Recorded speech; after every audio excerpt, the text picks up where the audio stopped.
দুই কান্ধেতে চেপে আছেন আমার হাসান ও হোসেন, ধীরে ধীরে চলেন নবী ঈদগাহর ময়দান।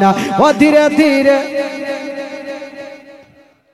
কাল সকালে ঈদের নামাজ পড়বো মা জননী, এখনো কি নতুন পোশাক কিনা মোদের হয়নি। একদিন ইমাম হাসান একখানা সিলটে লিখেছেন, ইমাম হুসেন একখানা সিলটে লিখেছেন। ইমাম হাসান বলছে, ভাই আমার লেখাটা সব থেকে বেশি ভালো। আর ইমাম হুসেন বলছে, না দাদা আমার লেখাটা ভালো। এরা দুইজন কম্পিটিশন শুরু, বাচ্চাকালে যেমন বাড়িতে বাড়িতে হয়। ইমাম হাসান বলছে আমার লেখা ভালো, আর ইমাম হুসাইন বলছেন আমার লেখা ভালো। আচ্ছা, যখন দুইজন ভাই কম্পিটিশন করছো, এর বিচার তো করতে হবে। কার কাছে যাবে? চলো মার কাছে গিয়ে আগে জিজ্ঞাসা করব, মা যেটা লেখা ভালো বলবে সেটাই ভালো। এরা দুইজন যুক্তি করে বাবা মা ফাতেমার সামনে গিয়ে হাজির হয়ে গেল। ও জননী মা, আজকে এই যে দুইখানা সিলট রেখে দিলাম মা, মা গো এটা আমার লেখা, এটা আমার ছোট্ট ভাই হোসেনের লেখা। মা গো একটু বলে দাও মা কোনটা লেখা ভালো। ও যুবক বন্ধুরা, আমাদের মা গুলা যদি হইতো তবে সেকেন্ডের মধ্যে জবাব দিয়ে দিত, যারে বেটা যাহা বড় বেটার লেখা ভালো। আজকাল যদি মায়েরা হইতো তো সেকেন্ডের মধ্যে জবাব দিত। তো ফাতেমাতুজ জাহরা চিন্তা, চোখটা বন্ধ করে চিন্তা করছেন, এখন যদি আমি বলে দিই আমার বড় বেটার লেখা ভালো, তো ছোট্ট বেটা কষ্ট পাবে। আর যদি বলি ছোট্ট বেটার লেখা ভালো, তো বড় বেটা কষ্ট পাবে। না, আমি মা কোনোটা বেটাকে দুঃখ দিব না। বেরাদার বন্ধুগণ, বাবা ফাতেমা ভাবছেন, আল্লাহ এখন যদি আমি বলে দিই ইমাম হাসানের লেখা ভালো, তবে ইমাম হোসেন কষ্ট পাবে। আর যদি বলে দিই ইমাম হোসেনের লেখা ভালো, তবে ইমাম হাসান কষ্ট পাবে। আল্লাহ আমি কোনটা লেখা ভালো বলবো? ও নবী নন্দিনী ফাতেমা বলছেন, বেটারে তোমরা যেই প্রশ্ন করেছো বেটা, ইয়ার উত্তর আমি দিতে পারবো না।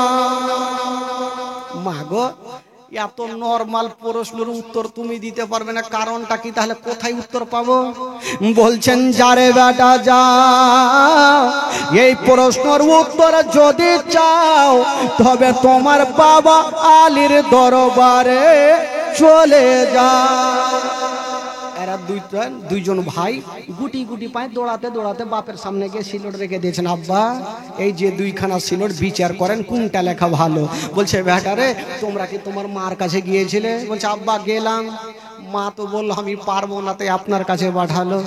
শেরে খোদা আলী একটু চালাক লোক, বুঝে গেল ফাতেমা কেন বলে নাই। ফাতেমা কোনোটা বেটার কাছে খারাপ হওয়ার জন্য বলে নাই। যদি এখন আমি বলে দিই ইমাম হাসানের লেখা ভালো, ইমাম হোসেন কষ্ট পাবে। আর যদি বলি ছোট্ট বেটার লেখা ভালো, তবে বড় বেটা কষ্ট পাবে। আল্লাহ এই প্রশ্নের উত্তর আমিও দিতে পারবো না। ও লাডলা দুলারা ব্যাপারে যাও যাও, আমিও উত্তর দিতে পারবো না। আব্বা মার কাছে গেলাম, মাও বললো না, আপনিও বলবেন না, তো কার কাছে যাব? আর কার কাছে গেলে উত্তর পাবো? বলছেন, বেটারে এই প্রশ্নের যদি উত্তর চাও, তবে এক জায়গাতে চলে যাও, ঘুরে আসবে না। কোথায় আব্বা? বলছেন, বেটা তোমরা চলে যাও, তোমার নবী মুস্তাফা নানার কাছে যাও, তোমার নানা ছাড়া কেউ উত্তর দিতে পারবে না। জোরে বলুন সুবহানাল্লাহ। এরা দুইজন ভাবলো নানা যখন বলবে তাহলে যাই। এরা দুইজন গুটি গুটি পায় দৌড়াতে দৌড়াতে নানার সামনে হাজির। আমার নবী পাক দোনো নাতিকে এত ভালোবাসতেন ভাই। সঙ্গে সঙ্গে সিলটখানা দেখে বলছেন, ভাই আচ্ছা বলো কেন এসেছো? বলছে, নানা কেন এসেছে আপনি বুঝতে পারছেন না? এই যে দেখেন দুইখানা সিলট, এটা আমার লেখা, এটা ছোট্ট ভাইয়ের লেখা, কোনটা লেখা ভালো একটু বলে দেন। আমার নাবি বুঝে গেল ফাতেমা বলেনি কেন, কারণ তো কিছু আছে। আলী বলেনি কেন, কারণ তো কিছু আছে। আমার নাবি মোস্তাফা একটু চোখটা বন্ধ করে ভাবছেন কোনটা বিচার করব, এখন কোনটা নাতিকে কষ্ট দেব। আমার আল্লাহ বলছেন যাও জিবরাইল দেরি করো না, তুমি তাড়াতাড়ি করে যাও, 3টা মতির দানা নিয়ে যাও আর আমার হাবিবকে দিয়া দাও, নবীকে দিয়া দাও, আর বলিও এই 3টা মতির দানা নবী ওপরে উড়িয়ে দেবে। যার সিলটে 2টা পড়বে তার লেখা ভালো, আর যার সিলটে 1টা পড়বে তার লেখা মন্দ। বাবা বিচার করার জন্য জিবরিল আমিন ফারিস্তা 3টা মতির দানা নিয়ে আমার নবীর কাছে হাজির। সালাম জানালেন, আসসালাতু ওয়াসসালামু আলাইকা ইয়া রাসূলুল্লাহ, আসসালাতু ওয়াসসালামু আলাইকা ইয়া হাবিবাল্লাহ। নবী বলে জিবরাইল ভাই বলো কি খবর? বলছেন নবী গো এই যে আপনার উত্তর নিয়ে এসে গেছি। কি উত্তর? বলছেন ইয়া রাসূলুল্লাহ আপনি 2খানা সিলট নিচে রেখে দেন আর 3টা মতির দানাকে উড়িয়ে দেন। যার সিলটে 2টা পড়বে তার লেখা ভালো, আর যার সিলটে 1টা পড়বে তার লেখা ভালো নাই। আমার নবী মোস্তাফা 3টা মতির দানা নিয়ে দোনো নাতিকে ডাকলেন, ও ভাইয়ারা শোনো, এই যে আমি 3টা মতির দানা আমি ওপরে উড়িয়ে দেব। যার সিলটে 2টা পড়বে তার লেখা ভালো, আর যার সিলটে 1টা পড়বে তার লেখা ভালো নাই। 3টা মতির দানা উড়িয়ে দিয়েছেন বাবা। আর আমার দোনো আমার নবীর দোনো নাতি মতির দানার দিকে দেখে আছে। ইমাম হাসান বলছে দানারে ঘুরতে হবে না, আমার সিলটে 2টা চলে আয়। আর ইমাম হোসেন বলছে না, আমার সিলটে 2টাই গুলিও কি বলে মতির দানা চিন্তাতে পড়ে গেল, যাব তো উঠে যাব। বাবা গো দেখা গেল একটা সিলটে 1টা মতির দানা, অপর সিলটে 1টা মতির দানা, 2খানা সিলটে পড়েছে আর 1টা মতির দানা বাবা হাওয়ার গতিতে বন বন করে ঘুরছে। ওই মতির দানা ওপরে ঘুরছে, কোনটা সিলটে পড়ে না। ইমাম হাসান বলছে ওই ঘুরতে হবে না আমার সিলটে। ইমাম হোসেন বলছে মাথা খারাপ, আমার সিলটে। এরা 2টা তো কম্পিটিশন লাগিয়েছে, ওই মতির দানাও চিন্তা করছে কোনটায় যাব। এখন যদি ইমাম হাসানের সিলটে যাই তাহলে তো কি বলে ইমাম হুসাইন কষ্ট পাবে, আর ইমাম হোসেনের সিলটে যে ইমাম হাসান কষ্ট পাবে। কোনখানে যাব? দোনো নাতি ডাক দিচ্ছে আমার কাছে, আমার কাছে এই গুলিও ঘুরছে, মতির দানা ঘুরছে। আমার আল্লাহর অর্ডার হয়ে গেল। আল্লাহ বলে জিবরাইল, ও জিবরাইল দেরি করো না, তাড়াতাড়ি করে চলে যাও। যে মতির দানাটা ওপরে ঘুরতেছে তুমি মতির দানাকে 2 খণ্ড করে দাও, অর্ধেকটা ইমাম হাসানের সিলটে দিয়া দাও, অর্ধেকটা ইমাম হোসেনের সিলটে দিয়া দাও। ও যুবক বন্ধুরা, সাকরে জিবরিল আমিন ফারিস্তা এসে মতির দানাকে 2 খণ্ড করে দিল, একখানা ইমাম হাসানের সিলটে আর একখানা অর্ধেকটা ইমাম হোসেনের সিলটে। আমার নবী বলছেন ওরে নাতিরা তোমরা নিজের চোখে দেখে না, তোমাদের 2 জনের লেখা একই সমান। জোরে বলুন, তোমাদের 2 জনের লেখা একই সমান। দোনো নাতি খুশি হয়ে গেল, বাবা চলে গেল।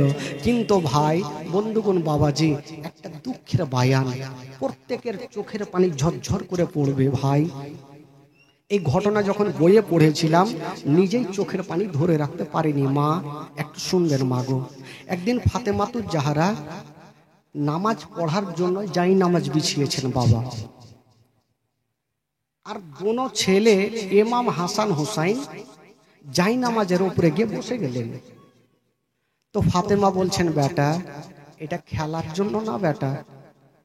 মা আমরাও জানি মা এটা খেলার জন্য না, তবু আমরা বসেছি মা, কারণ জানেন মা আমরা কি অনেক গরিব হয়ে গেছি মা। কেন রে বেটা, তোমাদের মুখে এগুলা কথা কেন?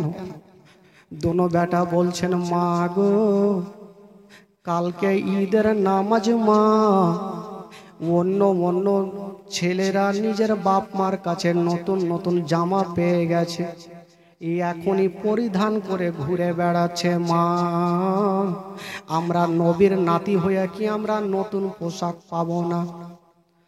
এই কথা যেমনই বলতে নাই, হাইরে নবী নন্দিনী ফাতেমার বাবা চোখ দিয়ে পানি থামলো না, ঝরঝর করে কাঁদতে লেগেছেন। আর দোনো লাডলাকে টেনে বুকে লাগায়া বলছেন, ওরে লাডলা দুলারা, ওরে কলেজার পারা, ওরে নয়নের তারা, তোমরা এই কথা কেন বললে বেটা?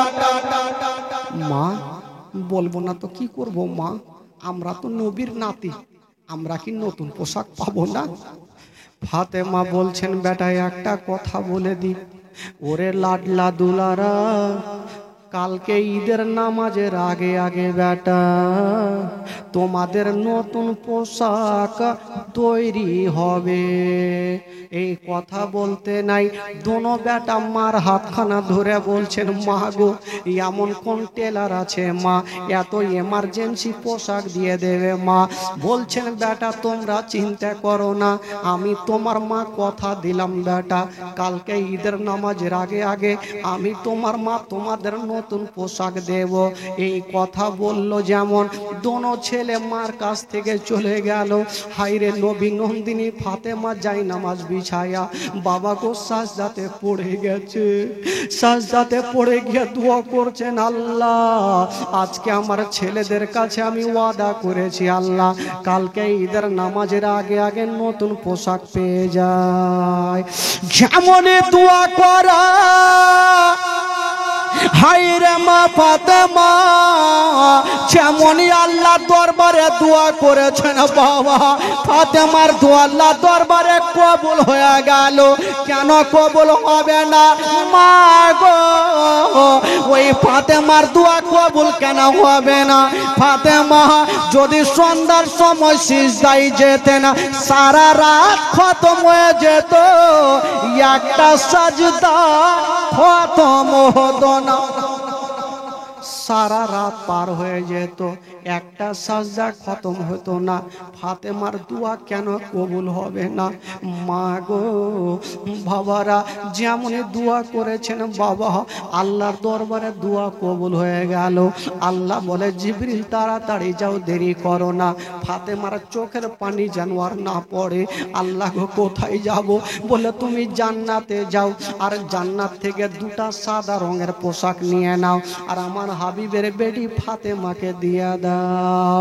আল্লাহর ফেরেশতা জিবরাইল বাবা জান্নাতে গেল, আর জান্নাত থেকে দুটা সাদা রঙের পোশাক নিয়া ফাতেমার গেটে হাজির হলো। ডাক দিচ্ছেন, ফাতেমা দরওয়াজা খোলো। ফাতেমা সাজদায় পড়ে আছেন, চোখ দিয়ে টস টস করে পানি, ঝরঝর করে পানি ঝরছে। আল্লাহ তুমি পোশাকের ব্যবস্থা করে দাও।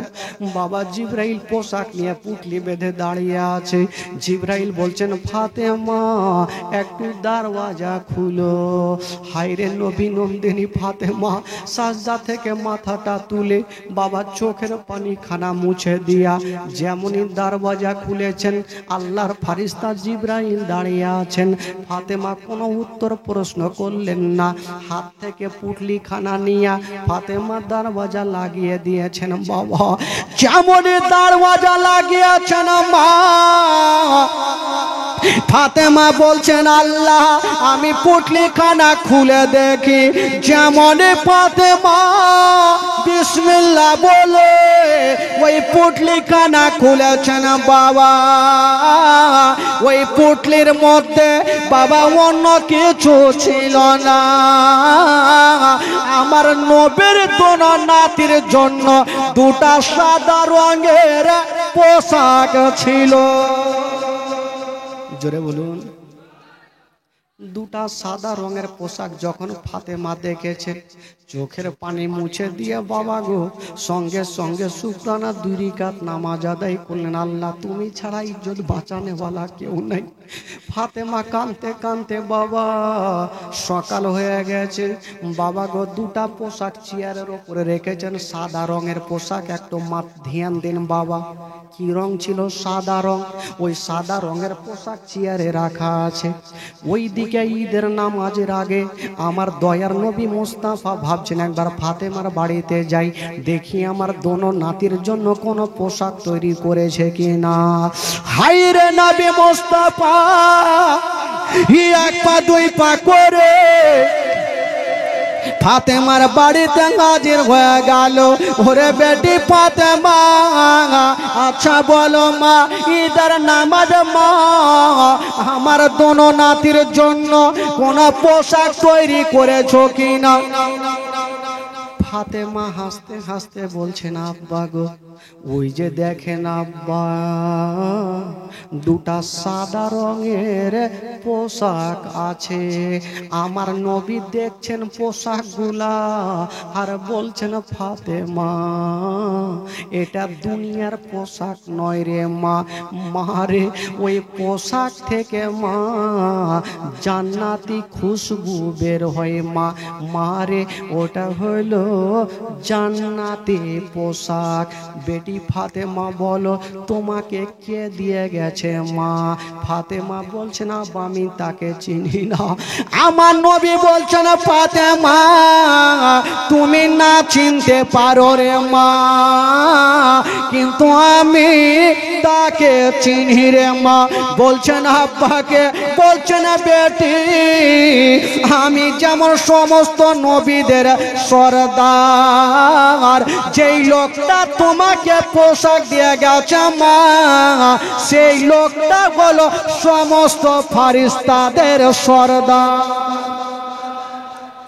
আমি যেমন সমস্ত নবীদের কমান্ডার, যেই লোকটা তোমাকে পোশাক দিয়ে গেছে মা সেই লোকটা হলো সমস্ত ফারিস্তাদের কমান্ডার, তার নাম হলো জিবরাইল।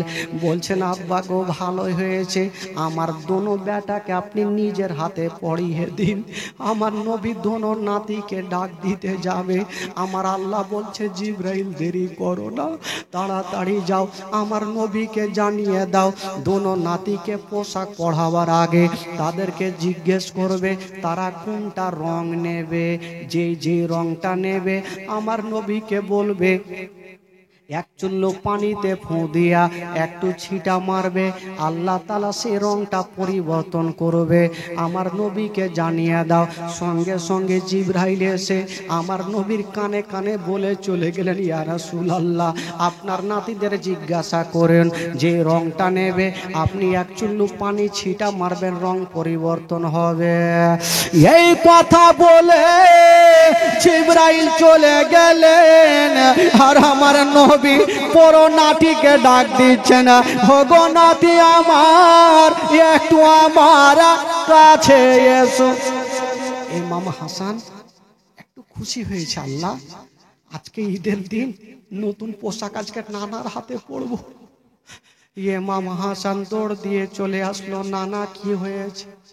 বলছেন ভাই আচ্ছা বলো তুমি কোন রংটা পছন্দ করো? ইমাম হাসান একবার ওপরে নজর করেছেন বাবা আর নিচে নানার দিকে তাকিয়ে বলছেন নানা আমি কালো নেব না, আমি হলুদ নেব না, সাদা নেব না, নানা গো আমি সব থেকে সবুজ রংটা পছন্দ করি। আমার নবী এক চুল্লু পানি ছিটা মারলেন, সাদা ধবধবে পোশাক সবুজ হয়ে গেল। ইমাম হাসানকে পরিয়ে দিল, ইমাম হোসেনকে ডাক দিল, ভাই বলো তুমি কোন রংটা পছন্দ করো? ইমাম হোসেন চোখটা বন্ধ করেছে, চোখটা খুলে দিয়ে বলছে নানা গো আমি কালো নেব না, হলুদ নেব না, সবুজ নেব না, নানা আমি সব চাইতে লাল রংটা পছন্দ করি। আমার নবী ছিটা মারলেন পানি, বাবা রং পরিবর্তন হলো, লাল পোশাক পরিয়ে দিয়েছেন। দোনো নাতি লাল সবুজ পোশাক পরে বাবা মাঠের দিকে খেলাধুলা করছে। ঈদের দিনে বেটা বেটিকে যখন নতুন পোশাক পরাই, বাবা গো বাপ মার মুখ দিয়ে হাসি ফুটে, বেটার মুখ দিয়ে হাসি। আজকে আমার নবী নতুন পোশাক পরালেন, বাবা নবী আমার আর দুঃখ সহ্য করতে পারলেন না, হে একটু ঝরঝর করে কাঁদতে আরম্ভ করেছেন। হাইরে নবী নন্দিনী ফাতেমা বাপের চোখের পানি মুছে দিচ্ছেন। আব্বা আজকে খুশির দিনে আপনার চোখের পানি কেন ঝরছে আব্বা? আমার নবী বলছেন, ও মা আমি কেন কাঁদছি রে মা? যদি তোমাকে বলে দি মা, তোমার পা থেকে জমিন সরে যাবে মা, তুমি সহ্য করতে পারবে না রে মা। বলছেন আব্বা গো কি এমন হয়েছে বলো? বলছেন মা তোমাকে আমি বলবো না। হায়রে নবী নন্দিনী ফাতেমা বাপের হাত কানা ধরেছেন। আব্বা গো কেন বলবেন না? আব্বা গো কেন আপনি কাঁদছেন আব্বা?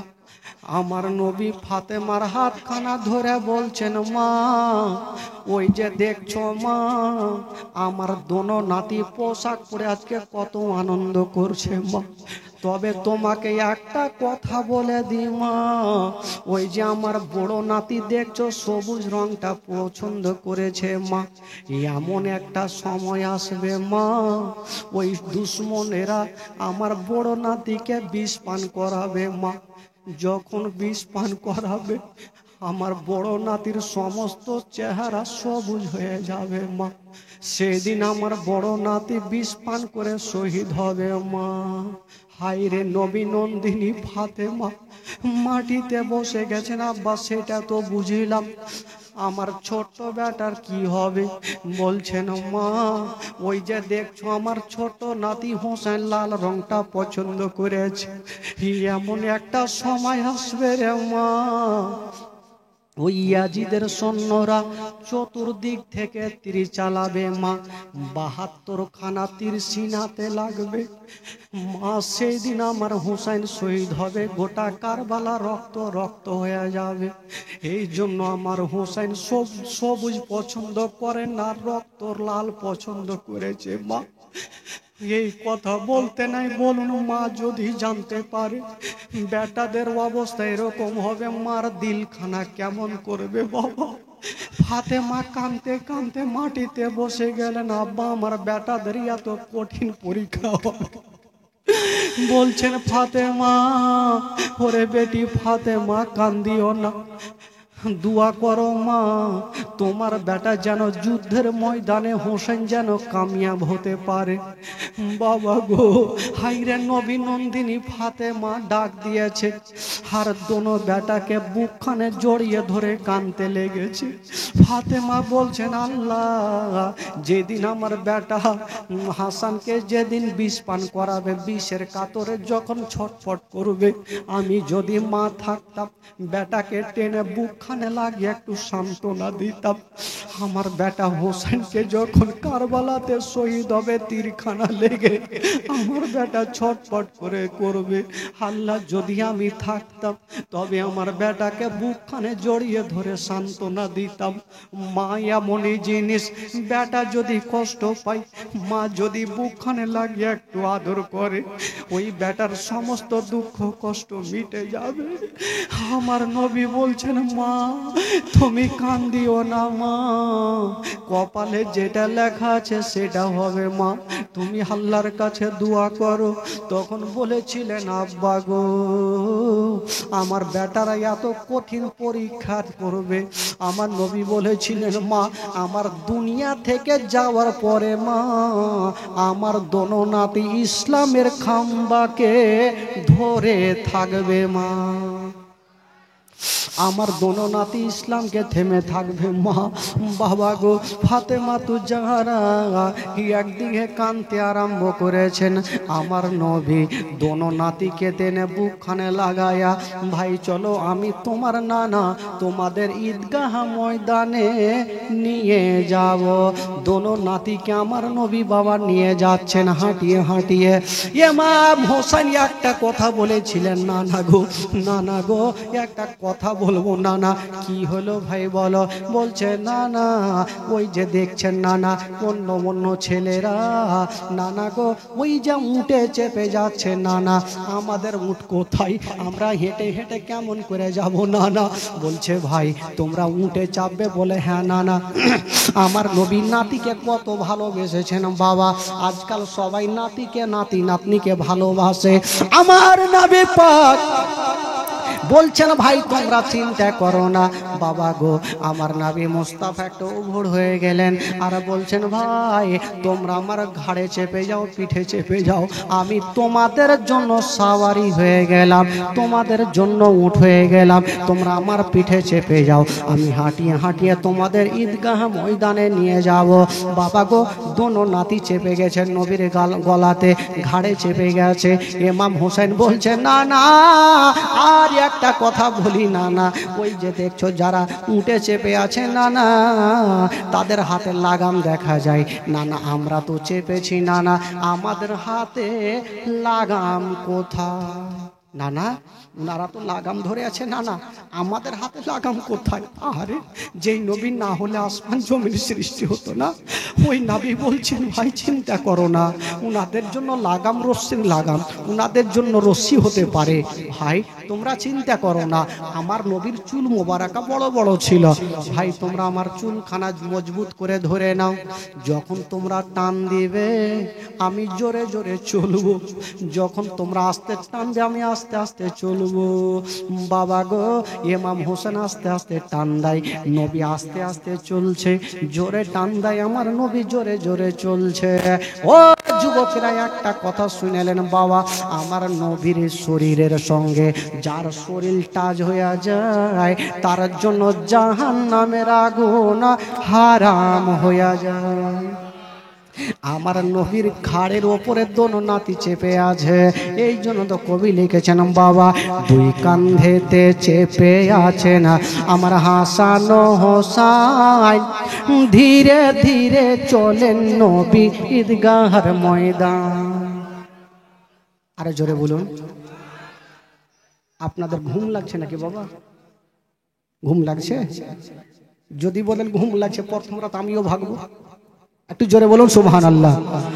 দুই কান্ধেতে চেপে আছেন আমার হাসান হোসাইন, ধীরে ধীরে চলেন নবী ঈদগাহর ময়দান। একটু আমার সঙ্গে গোটা মাজমা পড়েন, আবার নবী খুশি হবে। পড়ুন দুই কান্ধেতে চেপে আছেন আমার হাসান হোসাইন,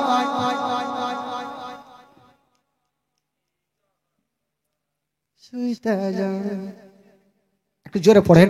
দুই কান্ধেতে চেপে আছেন আমার হাসান হোসাইন, ধীরে ধীরে চলেন নবী ঈদগাহর ময়দান।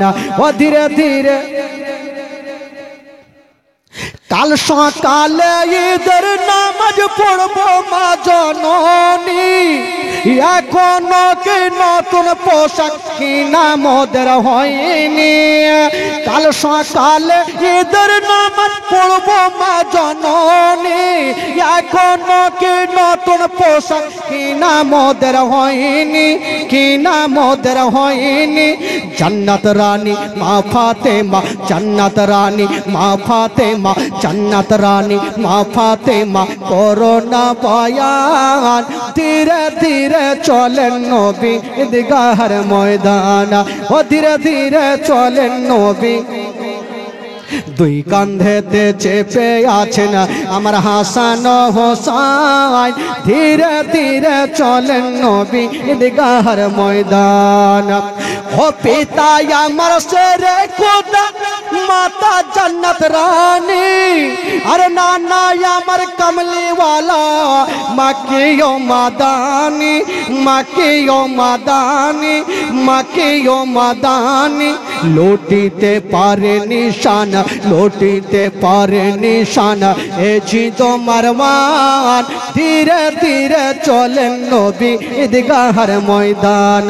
ও ধীরে ধীরে চলেন নবী ঈদগাহর ময়দান দুই কাঁধেতে চেপে আছেন আমার হাসান হোসাইন ধীরে ধীরে চলেন নবী ঈদগাহর ময়দান ও ধীরে ধীরে চলেন নবী ঈদগাহর ময়দান ও ফোরাত নদী বন্ধ করে মিটবে কি মনের আশা আরে 3 দিন কেন 7 দিন রইব রে পিপাসা রইব রে পিপাসা রইব রে পিপাসা কারবালাতে শহীদ হয়ে কারবালাতে শহীদ হয়ে বাঁচাবো ঈমান ধীরে ধীরে চলেন নবী ঈদগাহর ময়দান ও ধীরে ধীরে চলেন নবী ঈদগাহর ময়দান জোরে বলুন সুবহানাল্লাহ আরে জোরে বলুন বাবা গো একটা ঘটনা একদিন শেরে খোদা আলী ফাতেমাকে জিজ্ঞাসা করছেন আচ্ছা ফাতেমা একটা কথা বলো তো তুমি আমাকে কতটা ভালোবাসো তো ফাতেমা তুই যাহারা বলছেন স্বামী গো আপনাকে আমি অনেক অনেক অনেক ভালোবাসি তো বলছে বিবি এক কাজ করো তো আজকে পরীক্ষা নাও আচ্ছা তুমি আমার কাছে কিছু চাও তো দেখি আমি দিতে পারি কি পারি না তো ফাতেমা বলছে স্বামী গো আমি চাইতে পারবো না বলে কেন বলে আমি এখন আপনার কাছে চাইবো যদি আপনি দিতে না পারেন তবে শর্মিন্দা হবেন আর আপনাকে আমি ছোট করতে চাই না তো আলী বলছে ফাতেমা একবার চেয়ে তো দেখো তো ফাতেমা তুই যারা বলছে স্বামী গো যখন বারবার বলছেন তবে একটা জিনিস আপনার কাছে চাইবো সেটা কি বলছে স্বামী গো আপনার কাছে টাকা চাইবো না পয়সা চাইবো না যদি পারেন স্বামী গো তবে 2টা আমাকে আপেল দিয়ে দেন জোরে বলুন সুবহানাল্লাহ আজকাল যদি আমার মা বহিনীরাকে বলতো স্বামী যে বিবি বলো তো তুমি কি চাও আপেল চাইতো না 2-4 ভরি গহনা চাইতো 2-4 ভরি গহনা আমাকে দিয়ে দাও আমি খুশি হয়ে যাব কিন্তু ফাতেমা তুই যারা বলছে স্বামী গো আমি টাকা পয়সা ধন দৌলত গাড়ি বাড়ি চাই না আমি মাত্র 2টা আপেল চাই তো শেরে খোদা আলী বলছে এই আপেল দেওয়া কোনো বড় ব্যাপার হইলো পকেটে টাকা নেই তাও দিতে পারবো কেন যাব শুকনো লকড়ি কাটবো বাজারে বিক্রি করব আপেল নিয়ে চলে আসবো খেলা শেষ বলে ঠিক আছে স্বামী গো 2টা আপেলই তো দেন শেরে খোদা আলী একখানা হাতে তরবারি নিয়েছেন বাবা বিবিকে রাজি করার জন্য বাবা গো এবার ওই তরবারি খানা নিয়ে বাবা জঙ্গলে পৌঁছা গেল যেমন জঙ্গলে যাওয়া বাবা গো গাছে চেপে শুকনো শুকনো লকড়ি গুলা কেটে বাবা গো একটা বোঝা তৈরি করেছে যেমনই বোঝা তৈরি করা হইল বাজারে গিয়ে দাঁড়িয়ে গেছে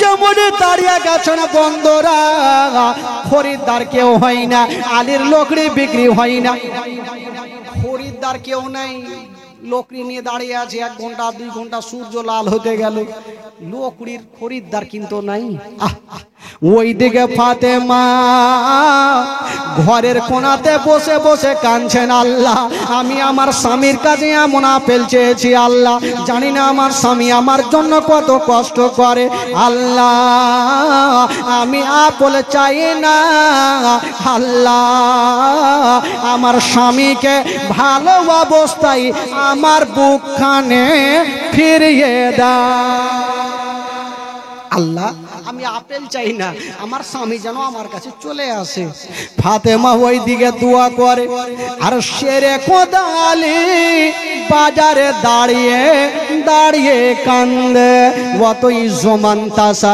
অত জিল্লমান্তাসা ইজ্জতের মালিক আল্লাহ জিল্লতের মালিক আল্লাহ একটা খোদার বান্দা চলে আসিল আলী বলো তোমার লকড়ির দাম কত হবে আলী বলছেন ভাই রে আমি দাম করব না তুমি লকড়ি নিয়ে যাও আর তোমার কাছে যা আছে তুমি দিয়ে যাও ভাই লকড়ির দাম করার সময় নেই কারণ বিবিকে রাজি করতেই হবে তাড়াতাড়ি তুমি যা পারবে আমাকে দাও বাবা কয়েক টাকা দিল আর লকড়ি নিয়ে চলে গেল আর ওই টাকা থেকে 2টা আপেল খরিদ করেছে 2টা আপেল নিয়েছে আলী বাবা পকেটে ভরে নিয়া বাবা চলে যাচ্ছে রাস্তা ধরে আর ভাবছেন আল্লাহ আজকে আমার বিবি ফাতেমা খুশি হবে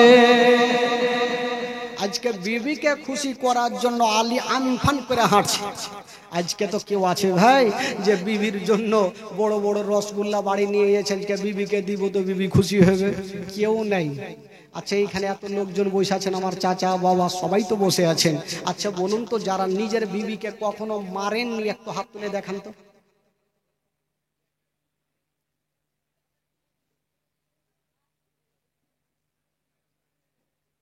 হাত তুলেনি মানে সবাই মাইরেছে।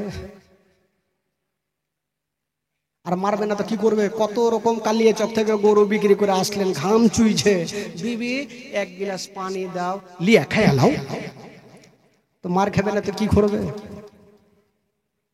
খালা খবরদার, স্বামী যদি রেগে যায় তো সামনে যায় না গেলে ফের মিজাজ খারাপ, ফের দুই চার হুড়কা পড়বে। আর বাঁচার একটা উপায় আছে, যদি স্বামী রেগে গেল, আসলো আর বলছে দরওয়াজা খুলো না হলে ভাঙবো, বুঝলে মেজাজকে আদমরা হইতে হইতে বাঁচার জন্য কি করবেন? একটা ওষুধ দিয়ে যায়। যখনই দরওয়াজা খুলবেন সঙ্গে সঙ্গে দরওয়াজা খুলে বলবেন আসসালামু আলাইকুম ওয়া রাহমাতুল্লাহ, জোরে বলুন সুবহানাল্লাহ। তো স্বামীকে যদি বিবিরা ওই টাইমে সালাম করে তবে রাগটা পানি হবে কি হবে না ভাই? যেটা লাদ না জোরে পড়তে ওটা আস্তে পড়বে, একটু আস্তে পড়বে, নাও পড়তে পারে।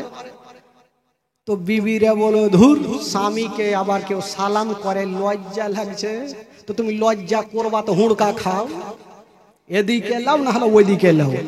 খবরদার মা, স্বামীকে ধিক্কার দিয়ে কথা বলবেন না। আর আপনাদেরকে একটা কথা বলবো ভাই, এক হাতে তালি বাজেন, আপনাদেরকে বিবিকে উপযুক্ত ভালোবাসতে হবে। এমন নাই কালিয়া চকে গেলেন, মোটা মোটা রসগোল্লা খাইলেন আর বিবির সামনে এসে ঢেকুর মারছেন, কি খেয়েছো? মিষ্টি খেয়েছি। একবারও তো মনে হইল না বিবির জন্য দুটা নিয়ে যায়? তো কেমন করে ভালোবাসবে ভাই? এ যুবক বন্ধুগণ, শেরে খোদা আলী ফাতেমাকে রাজি করার জন্য আপেল নিয়ে ছুটেছে, কিন্তু বাবাকে খুশি খুশি যাচ্ছে, ফাতেমা রাজি। তো কয়েকটা ফারিস্তা আমার আল্লাহকে বলছেন, আল্লাহ আজকে তো আলী যাচ্ছে বিবিকে রাজি করতে, আজকে আলীর একটা পরীক্ষা নেব।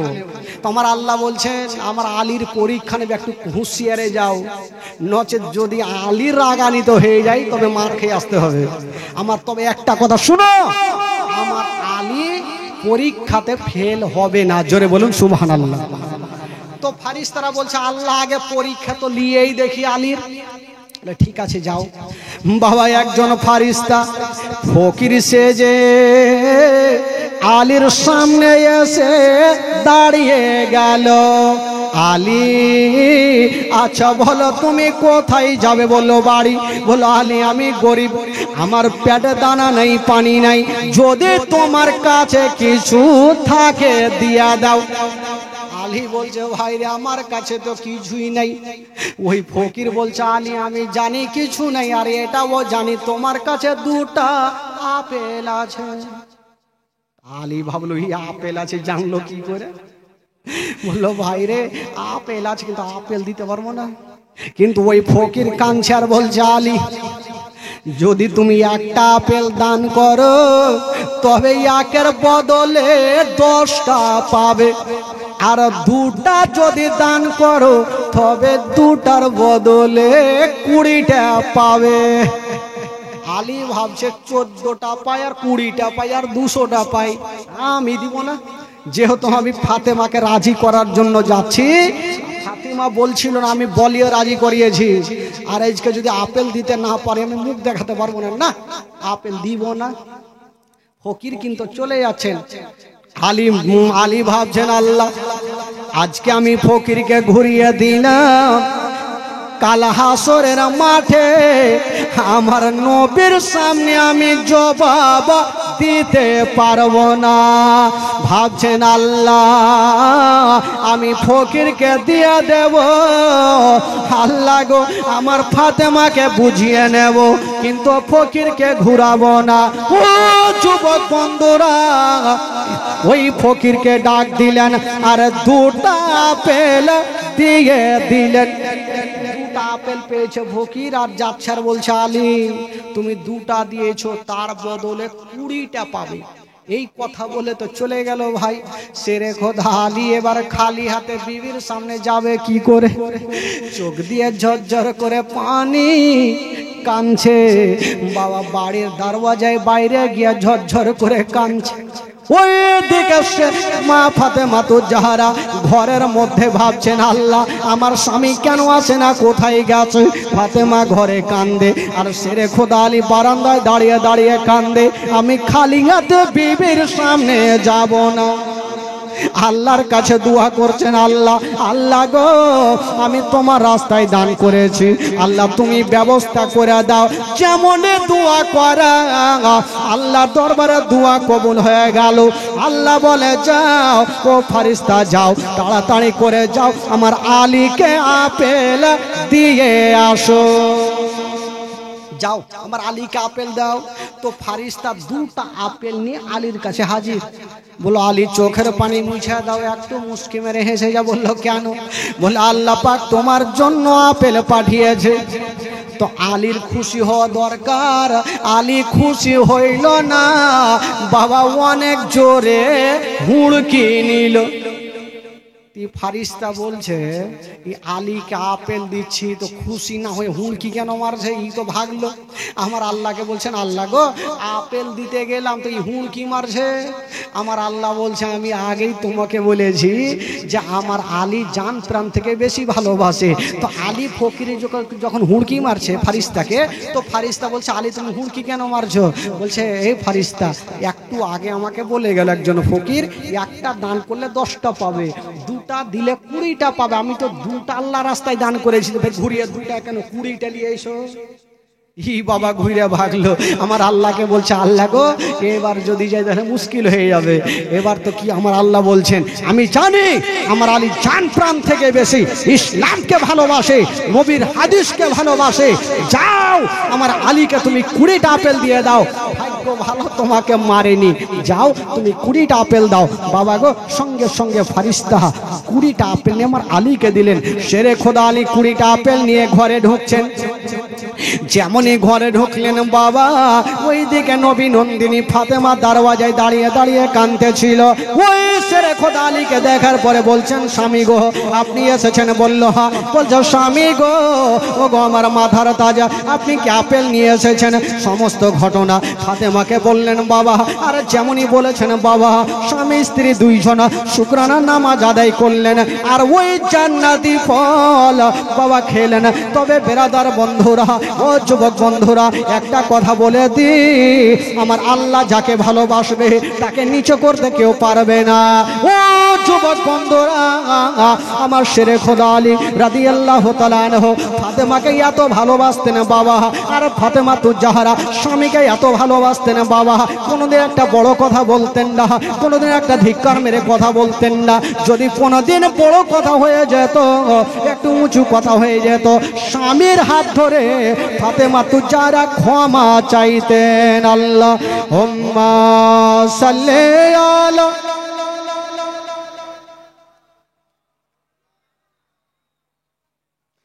ওয়ালা আলি সাইয়্যিদিনা ওয়ালা আলি সাইয়্যিদিনা